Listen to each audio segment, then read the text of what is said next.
السلام علیکم پیارے بچوں، آج کی ہماری کہانی کا عنوان ہے فلٹر کے پیچھے۔ ماہم کی عمر 12 سال تھی۔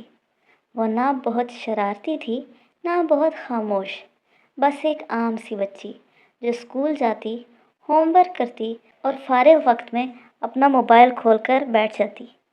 فون اس کے لیے کھلونا نہیں تھا، یہ اس کی دنیا بن چکا تھا۔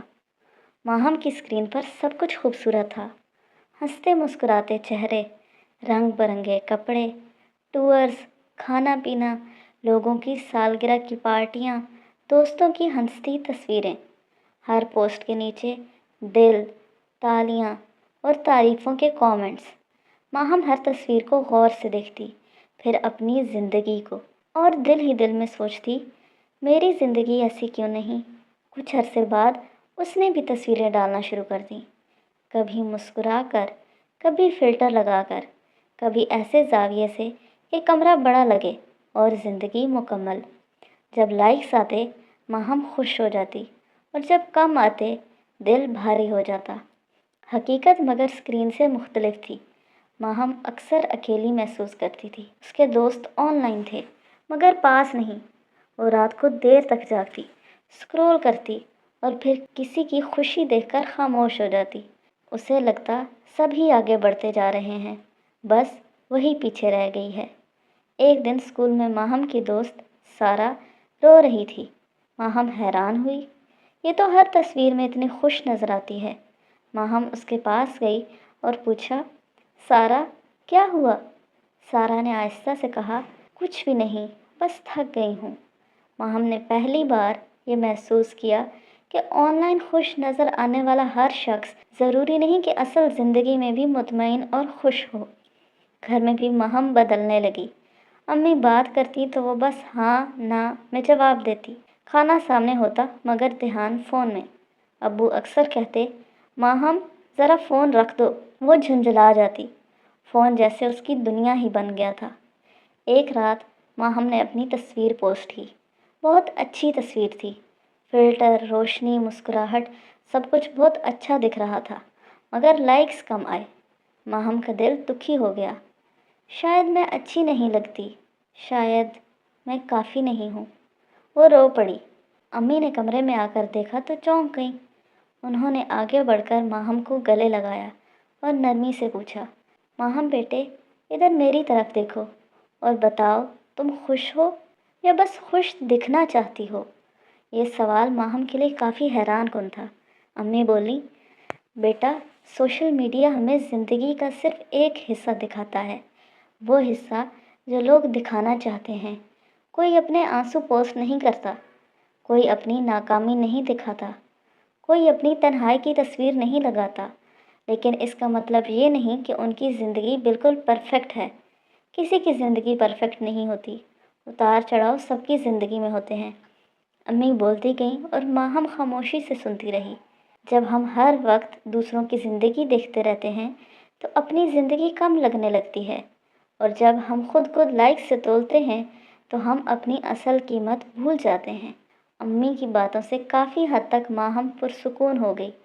اسے پہلی بار احساس ہو رہا تھا کہ سوشل میڈیا پہ دکھنے والے انفلوئنسرز بھی عام انسان ہی ہوتے ہیں۔ جیسے ہم سوشل میڈیا پہ اپنی پرفیکٹ تصویریں دکھاتے ہیں، ویسے ہی وہ بھی اپنی زندگی کے بس اچھے مومنٹس ہی شو کرواتے ہیں۔ اگلے دن اسکول میں ایک عجیب سا کام دیا گیا۔ ایک دن کوئی سوشل میڈیا یوز نہیں کرے گا اور ایک صفحہ لکھیں، آج میں نے کیا محسوس کیا۔ ماہم سوچنے لگی کہ اس کا دن سوشل میڈیا کے بغیر کیسے گزرے گا، مگر پھر وہ دن بہت آرام سے گزر گیا۔ کلاس میں دوستوں کے ساتھ اچھا وقت گزرا، گھر میں امی ابو کے ساتھ اچھا سا وقت گزارا۔ اس رات ماہم نے لکھا، آج کے دن کوئی سوشل میڈیا نہیں تھا مگر دل ہلکا تھا۔ آج کوئی فلٹر نہیں تھا مگر میں خود جیسی تھی، مطمئن تھی، خوش تھی۔ اس دن کے بعد ماہم نے فون چھوڑا نہیں، بس سمجھداری سے استعمال کرنا سیکھ لیا۔ اب وہ جانتی تھی کہ ہر نظر آنے والی خوشی سچ نہیں ہوتی، موازنہ دل کو خالی کر دیتا ہے۔ اصل زندگی اسکرین کے باہر ہوتی ہے، اور سب سے اہم، ہم جیسے ہیں ویسے ہی کافی ہیں، کیونکہ خوشی وہ نہیں ہوتی جو پوسٹ کی جائے، خوشی وہ ہے جو جی جائے۔ تو پیارے بچوں، آج کی کہانی میں ہم نے کیا سیکھا؟ آج کی کہانی نے ہمیں یہ سکھایا کہ سوشل میڈیا پر جو خوشی ہمیں نظر آتی ہے وہ اکثر مکمل سچ نہیں ہوتی، بلکہ زندگی کا ایک چنا ہوا حصہ ہوتی ہے۔ ہر مسکراہٹ کے پیچھے ضروری نہیں کہ خوشی ہو۔ بعض اوقات لوگ اپنے دکھ بھی فلٹر لگا کر چھپا لیتے ہیں۔ اپنی زندگی کا موازنہ دوسروں کی آن لائن زندگی سے کرنا ہمیں خود سے نالاں کر دیتا ہے۔ لائکس، کامنٹس اور فالوورز ہماری قدر یا قابلیت کا پیمانہ نہیں ہوتے۔ جب ہم ہر وقت اسکرین میں الجھے رہتے ہیں تو اصل زندگی کی خوشیاں ہماری آنکھوں سے اوجھل ہو جاتی ہیں۔ تنہائی اس وقت بڑھتی ہے جب ہم لوگوں کے ساتھ ہوتے ہوئے بھی فون میں گم رہتے ہیں۔ اصل خوشی اس میں ہے کہ ہم اپنے جذبات کو پہچانیں، انہیں محسوس کریں اور حقیقی زندگی میں جئیں۔ کبھی کبھی فون بند کر دینا دل کو کھول دیتا ہے۔ اپنی کمزوریوں اور اداسیوں کو قبول کرنا مضبوط ہونے کی ایک شکل ہے۔ سب سے اہم بات یہ کہ ہم جیسے ہیں ویسے ہی کافی ہیں، بغیر کسی فلٹر کے۔ یہ کہانی ہمیں یہ بھی یاد دلاتی ہے کہ بچے وہی سیکھتے ہیں جو ہمیں کرتے ہوئے دیکھتے ہیں، نہ کہ صرف وہ جو ہم کہتے ہیں۔ اگر گھر میں ہر وقت اسکرین موجود ہو تو بچے جذبات بانٹنا چھوڑ دیتے ہیں۔ بچوں کی آن لائن دنیا کو نظر انداز کرنا انہیں اکیلا چھوڑ دینے کے مترادف ہو سکتا ہے۔ بچوں سے صرف یہ نہ پوچھیں کہ کیا دیکھا، بلکہ یہ پوچھیں کہ کیا محسوس کیا۔ سوشل میڈیا کو مکمل طور پر روکنا مسئلے کا حل نہیں، بلکہ اس کے ساتھ سمجھداری سکھانا زیادہ ضروری ہے۔ بچوں کو یہ احساس دلانا کہ وہ بغیر کسی کارکردگی یا نمائش کے قابل محبت ہیں، ان کی ذہنی صحت کے لیے بہت اہم ہے۔ وقت، توجہ اور بات چیت وہ تحفے ہیں جو کسی اسکرین سے نہیں مل سکتے۔ ایک محفوظ سننے والا گھر بچے کو بیرونی دنیا کے دباؤ سے بچا سکتا ہے۔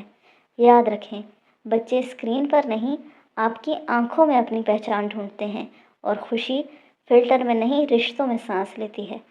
تو آج کے لیے اتنا ہی، کل ملیں گے ایک نئی کہانی کے ساتھ۔ تب تک کے لیے اللہ حافظ، فی امان اللہ۔